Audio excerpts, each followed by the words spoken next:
America likes to believe it has always been powerful, stable, unbreakable. But that is a myth. 5 times in its history, the United States reached a moment where it could no longer pay its bills, fund its government, or continue as a functioning nation.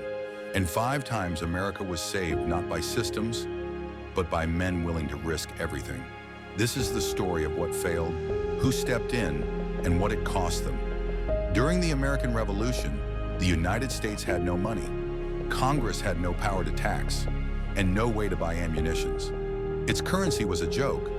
The phrase, "not worth a continental," was the literal description of its currency. Soldiers went unpaid, unfed, and angry. By 1781, the war for independence was collapsing from within. That was when Robert Morris stepped in. Morris was a wealthy merchant with international credibility. When Congress had nothing left, he used his personal reputation to borrow money on behalf of a government no one trusted, and personally bankrolled the transport of supplies to the front lines. He personally guaranteed loans. He paid soldiers. He kept supply lines open. At times, the American Revolution survived only because lenders trusted Robert Morris more than the United States itself. But when the war ended, Morris was not rewarded. The government failed to repay him fully. His business ventures collapsed. He died disgraced, bankrupt, and imprisoned for debt. The man who financed American independence lost everything. For the government, the lesson was clear. America could win wars, but it had no financial foundation. Even with Morris, the revolution was still desperate. George Washington had the British trapped at Yorktown, but his soldiers are hungry, barefoot, and mutinous. Without cash, there is no final battle, and there's no United States.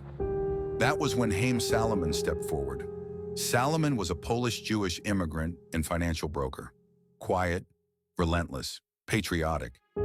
He raised enormous sums of money for the Continental Congress. He personally loaned money to the government.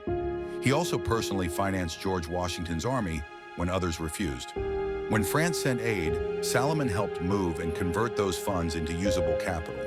He often advanced money with no collateral, trusting a government that could barely keep records. When the war ended, Salomon was never repaid. He died in poverty in 1785, leaving his family with nothing but unpaid claims.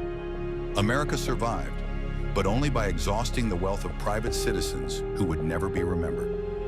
After independence, the danger did not disappear.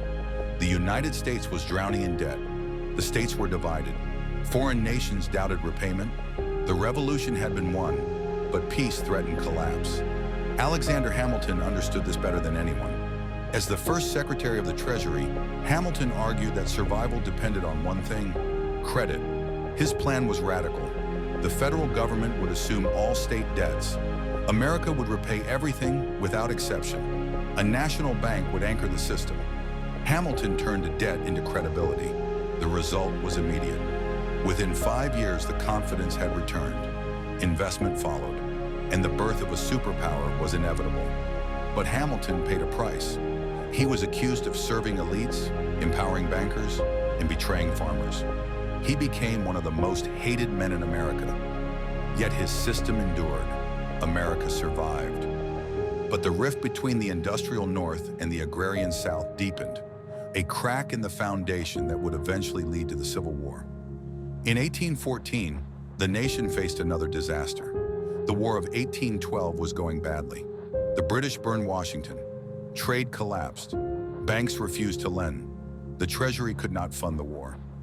Stephen Girard stepped in. Girard was the richest banker in America. When government bonds failed to sell, he bought most of them himself. He used personal capital to keep the government alive. He paid for the war effort. He became, in effect, the nation's central bank. America survived the war, but once again, only because a single man took the risk.